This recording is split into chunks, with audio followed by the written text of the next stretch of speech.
안녕하세요. 코리아 풍수 지종학입니다. 오늘은 과협에 대해 말씀드려 보겠습니다.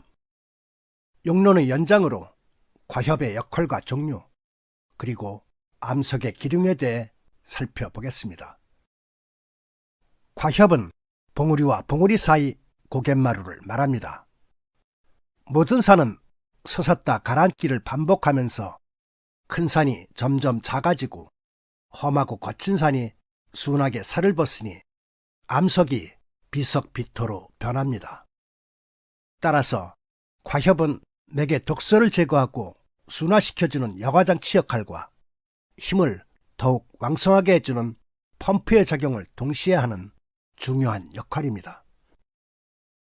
고서에서 말하기를 어느 스승이 만약 과협의 비결을 옳게 전수하여 경량도에 판다면 천기를 누설하는 것이라 했습니다. 과협이 얼마나 중요한지 알 수 있는 대목입니다. 경량도협이란 주머니를 기울이고 상자를 뒤집듯이 과협에 대해 자신이 아는 모든 것을 전수한다는 뜻입니다. 자하문고개는 북악산과 인왕산을 이어주는 과협입니다. 조선 초 태조 이성계가 한양의 산세에 대해 묻자 윤신달이 말하기를 북서쪽이 낮고 물이 적은 것이 한입니다. 자하문고개가 허해서 북서풍이 치고 청계천 물이 적은 것을 우려했던 겁니다. 북한산 비봉에서 바라본 자하문고개입니다. 조선시대에는 이러한 모습이 마치 독을 지닌 지네가 접근하는 것 같아 출입을 통제합니다. 청와대 앞에서 보면 자하문고개가 깊이 함몰한 것을 볼 수 있습니다. 경복궁과 청와대를 향해 지속적으로 북서풍이 치게 되니 한양터의 큰 취약점입니다. 조선시대에는 반정군이 이곳을 통해 궁궐을 장악하고 광해군을 축출합니다. 이를 역사는 인조반정이라 합니다. 또 1969년에는 무장공비 31명이 청와대를 습격하려다 군경과 치열한 충격전을 벌이기도 했습니다. 윤신달의 우려가 현실로 반복되고 있습니다. 무악재는 인왕산과 무악산을 이어주는 과협입니다. 과협은 용맥의 독소를 제거하는 필터의 역할이라 했지만 정작 과협천은 바람이 세기 때문에 주거지로 불리합니다. 이곳 마을은 제 유튜브에서 소개한 곳인데 고갯마루 아래 자리했습니다. 위성지도로 보면 B마을은 바람길에 위치한 것을 볼 수 있습니다. A마을은 편안하지만 B마을은 유독 우환이 많아 남자가 환갑을 넘은 사람이 거의 없다고 합니다. 과협의 종류는 5가지로 구분합니다. 먼저 곡협입니다. 고갯마루에 가느다란 능선이 뱀이 지나가듯 유연한 형태를 말합니다. 꿈틀거리는 각도가 미미해서 지각이 형성되지 않지만 혀를 매지려면 반드시 서럽게 기벙해서 힘을 추스려야 합니다. 사진 속 용맥은 과협체에서 솟아오르는 모습입니다. 이는 다시 힘을 추스려 기운을 모으는 과정입니다. 이때 과협처 좌우는 매끈해야 합니다.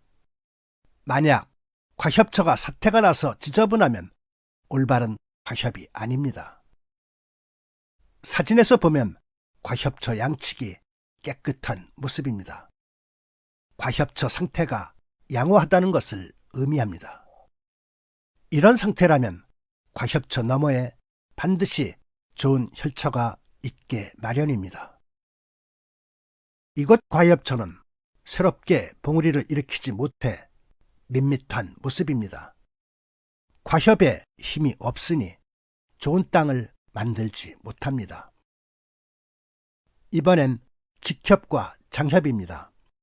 직협은 과협처에 아무 변화가 없는 것이고 장협은 과협처가 긴 것을 말합니다. 비슷한 의미이기 때문에 같이 다루어 보겠습니다. 과협천은 10m 이상 곧고 길다면 아무 변화가 없는 것이니 용맥의 상태가 부실한 겁니다. 그림처럼 과협이 길면 바람을 맞기 쉬우니 기가 흩어지게 됩니다. 옥천에 있는 육종관 묘입니다. 전면의 반듯한 안산을 바라보고 자리했습니다. 이곳은 묘 뒤편의 과협처가 길지만 특별한 변화가 없어 밋밋한 상태입니다. 묘 뒤편 100m 이내에 그 터의 기둥이 모두 함축되어 있습니다. 이곳은 긴 장염 옆에 묘가 자리했습니다. 과협처는 바람길이니 풍파가 그치지 않게 됩니다. 그뿐 아니라 묘 앞으로 논밭이 경사져서 물까지 빠져나갑니다. 풍수에서는 논밭도 물로 간주하는데 이처럼 층층이 낮아지는 물을 골렴수라하여 흉하게 여깁니다. 장협에는 학슬 또는 포가 있어야 합니다. 학슬은 학의 무릎이고 포는 물방울 같은 형상을 말합니다. 즉, 곱고 긴 과협에는 풀잎의 이슬처럼 미미하게 솟은 형태가 있어야 합니다. 우측 그림처럼 곧고 긴 과협에 물방울 같은 작은 포가 있습니다. 과협이 스스로 살아있음을 보여주는 겁니다.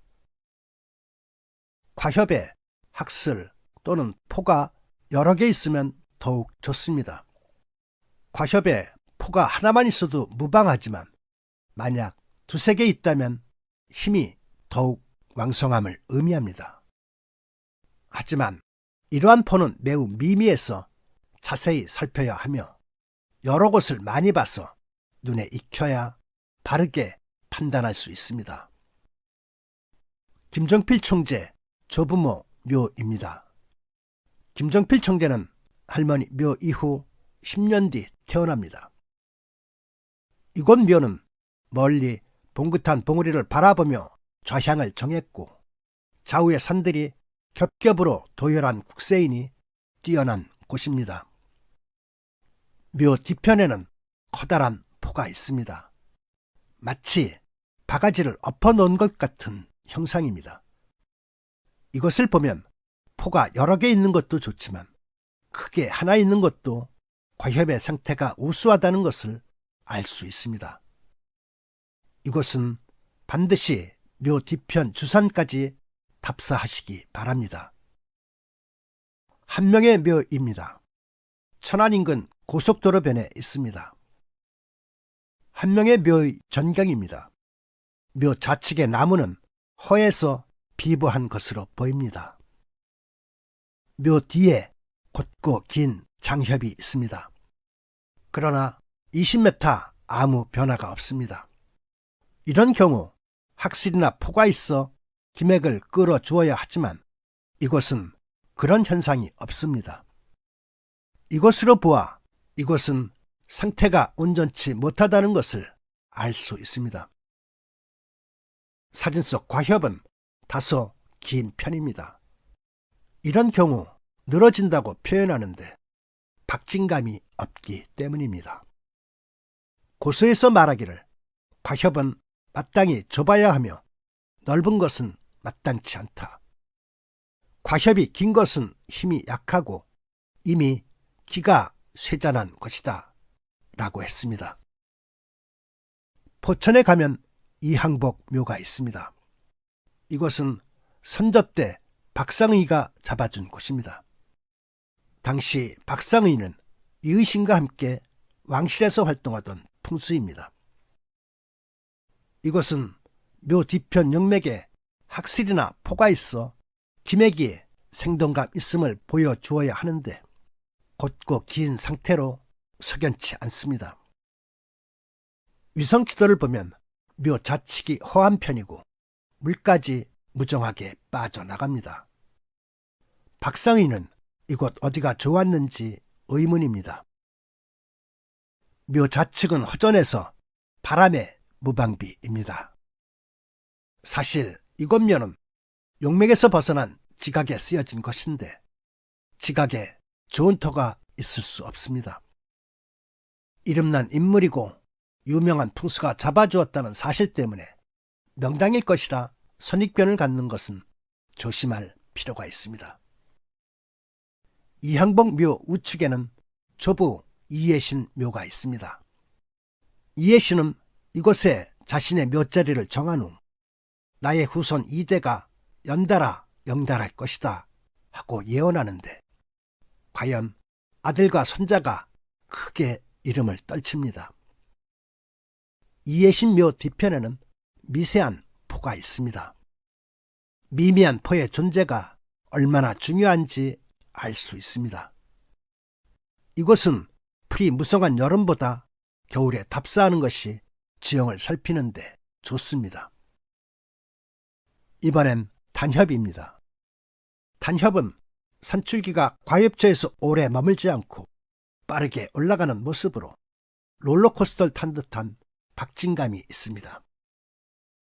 과협의 길이가 짧으면 장협에 비해서 바람의 해는 덜하지만 그 대신 고갯말을 좁게 묶어주는 질단속기 형상이 분명해서 기맥을 한 곳으로 집중시키는 모습이 되어야 합니다. 짧은 과협처가 묶어줌이 느슨하면 기맥이 흩어지는 겁니다. 사진 속 원부분은 단협입니다. 좌우를 좁게 묶었으니 이를 속기했다고 합니다. 좁게 묶어주면 용맥이 힘있게 치고 오르게 됩니다. 고무호스를 느슨하게 누르면 물 기운이 약하고 고무호스를 세게 누르면 물 기운이 강해지는 것과 마찬가지입니다. 질단속기는 다른 표현으로 벌의 허리처럼 가늘다고 해서 봉효라 합니다. 이곳은 강혜백묘입니다. 가늘게 묶어준 형상이 뚜렷한 곳입니다. 단협에 대한 문장을 보겠습니다. 목이 가는 것은 기가 따르는 것이다. 끊어질 듯 끊어지지 않은 것은 용이 살을 벗습니다. 들어가는 구멍이 넓은 것은 기가 흩어짐이고 들어가는 구멍이 좁은 것은 기가 모임이다. 묶어줌의 상태가 좋은 것은 밑에서 위를 쳐다보았을 때 역삼각형 모습으로 통통하게 살이 찌면서 솟구치는 형상이 안정감을 띠게 됩니다. 존귀한 용은 벌의 허리와 같고 말의 목덜미와 같다고 했습니다. 이때 치고 오르는 모습이 지나치게 늘어지면 용이 게으른 것이고 급격한 경사를 이루면 과격한 것이니 불안합니다. 치고 오르는 모습은 각도보다 안정감이 우선입니다. 원천성묘 과협은 단협입니다. 그러나 과협처에서 혀를 맺는 법은 없습니다. 기운이 앞으로 빠져나가기 때문입니다. 이곳에서 좌측 지각은 암석으로 이루어졌지만 우측에는 지각이 없습니다. 앞이 솟은 것을 보면 좌측은 경사가 완만하지만 우측은 경사가 가파른 상태입니다. 이를 편령이라 했습니다. 이것으로 보아 과협이 있다고 반드시 좋은 것 아니며 전후좌우 상태가 균형감 있어야 합니다. 이곳 묘는 과협체에 있어 앞이 막힌 상태입니다. 일고의 가치도 없으니 복잡하게 생각할 것 없습니다. 이처럼 앞이 막히면 매사불성이라 해서 무엇을 해도 이루어지지 않는다고 했습니다. 모 국회의원 선영입니다. 묘는 과협처의 자리에서 용맥의 앞이 솟은 형태입니다. 이처럼 산줄기가 계속 진행하는 것을 행룡, 과룡, 기룡이라 하는데 이런 곳에서 혀를 맺는 법은 없습니다. 이것은 할머니 묘입니다. 이것도 과룡일 뿐 아니라 고갯마루 인근이어서 바람의 속수무책입니다. 이곳에서 국회의원의 좁으면은 의미가 있으니 자세히 살펴보시기 바랍니다. 예전에는 멧돼지 피해를 우려해 성물로 조성했으나 최근에 봉분으로 바꿨습니다. 그런다고 땅 기운이 변하지 않는데 공연한 일입니다. 이번엔 활협입니다. 과협이 넓다는 뜻입니다. 과협처가 펑퍼짐하게 퍼져 있을 때는 넓은 협의 중심으로 기맥이 지나는 흔적이 있어야 합니다. 과협처가 넓은 중에도 중심맥이 솟았거나 또는 협의 중심으로 일정한 성맥을 유지해야 합니다. 이때의 성맥은 작은 크기로 땅속에 박혀야 하며 돌의 색깔은 갈색이나 황색이 되어야 합니다. 정몽지 묘 뒤에는 초사회선이 있습니다. 초사회선이란 풀 위로 뱀이 지나가듯 제 위에 손을 그은 듯 은은한 맥을 말합니다. 그러나 이것은 펑퍼짐한 용맥에 인위적으로 만든 것이기 때문에 아무 의미가 없습니다. 과협의 요점을 정리해 보겠습니다. 과협이 짧으면 묶어짐이 분명해야 합니다. 이를 봉여라 합니다. 과협이 길면 중간에 포의 모습이 있어야 합니다. 이를 학슬이라 합니다. 과협이 넓으면 은은한 중심맥이 있어야 합니다. 이를 초사회선이라 합니다. 결론적으로 봉여학슬은 용이 혀를 맺으려는 것이니 혀의 진위와 가부를 판단하는 매우 중요한 현상입니다. 이번에는 암석의 기륭을 구체적으로 살펴보겠습니다. 이곳은 안동 김씨 김생의 묘 용맥입니다. 풍수에서는 용맥에 암석이 있는 것을 좋아하는 경향이 있습니다.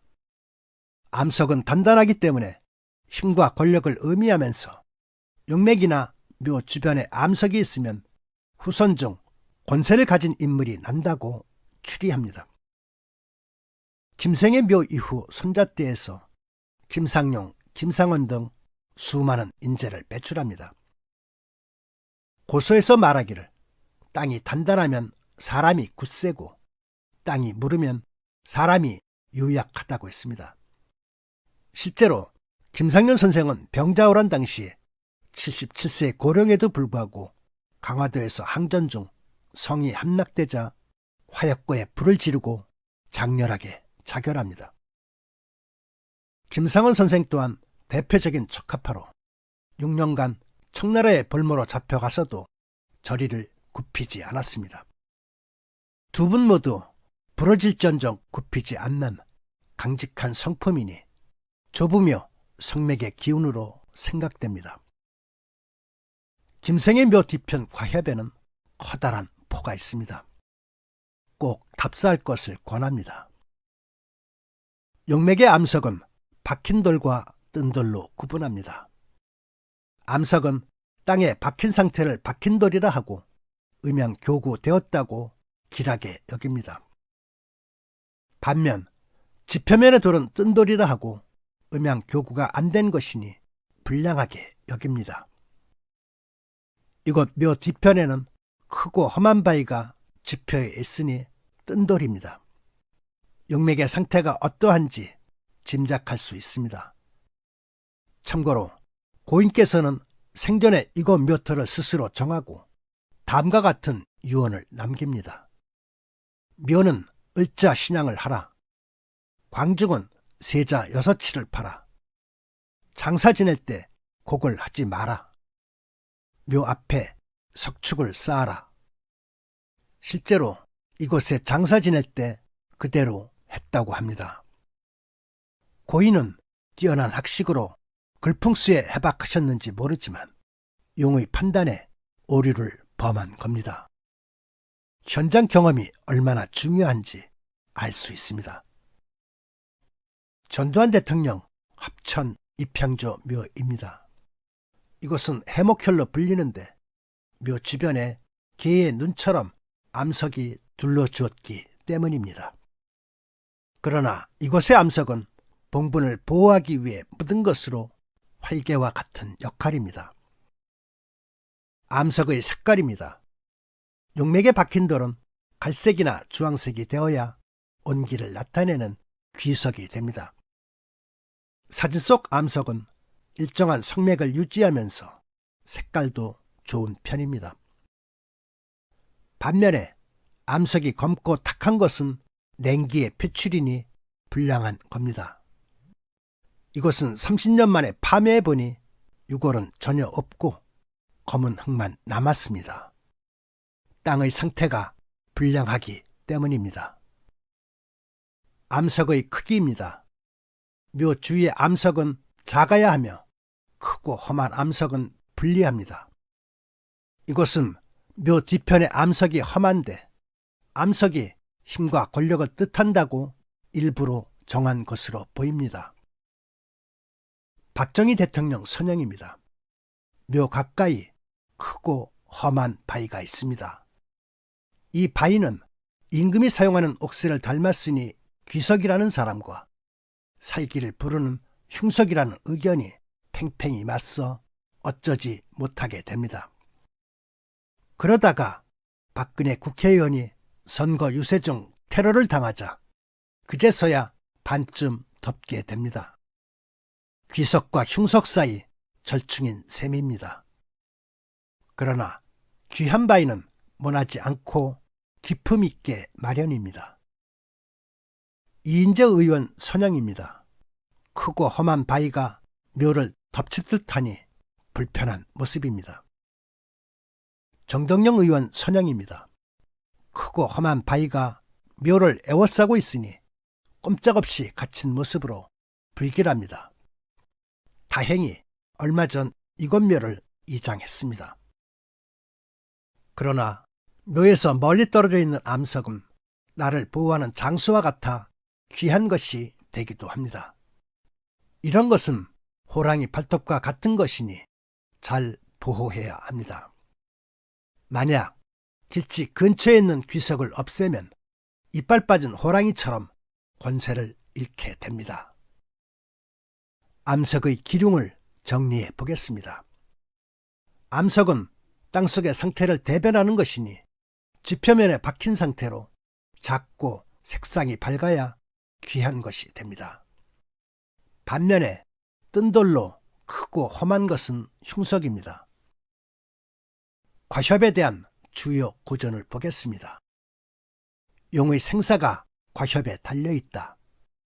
반대로 과협이 없으면 사령이고 혀를 맺을 수 없다는 뜻입니다. 참된 용은 과협이 많다. 곧고 긴 직용은 과협이 없으니 참된 용이 아닙니다. 과협은 용의 참다운 기운이 나타나는 곳이다. 과협에서 주산과 용맥, 혈의 기운을 짐작할 수 있습니다. 생룡은 높고 낮음이 반복된다. 이는 곧 과협이 많다는 뜻입니다. 과협이 주밀한 것이 정룡이다. 과협처에 바람이 치지 않도록 막아주는 산이 있어야 합니다. 귀를 묶어줌이 있으면 능히 혀를 맺는다. 봉요 혹은 속기를 말합니다. 가느다란 허리가 길면 감히 제혈할 수 없다. 봉요 학술이 없는 곧고 긴 장협이니 눈여겨볼 필요 없습니다. 땅에 길한 기운이 있으면 땅도 따라서 봉우리를 일으킨다. 솟은 봉우리가 곧 땅의 기운이며 특히 봉우리 형태는 기운의 품성이 됩니다. 그러므로 봉우리는 둥글고 통통하여 원만한 형태가 되어야 길한 기운이 됩니다. 끊어질 듯하면서 다시 이어지고 가는 듯하면서 다시 머무는 것은 기이한 모습이니 천금을 주어도 구하기 어렵다. 과협이 많아 박진감 있는 형태를 말합니다. 귀한 용은 거듭거듭 장막을 뚫고 나오고 천령은 장막도 없이 공연히 웅장한 듯 억세기만 하다. 과협이 많을수록 귀한 용이 된다는 뜻입니다. 마무리하겠습니다. 이상 과협의 역할과 종류 그리고 암석의 기둥에 대해 숙지하면 용맥의 상태를 훨씬 판단하기 쉽습니다. 감사합니다.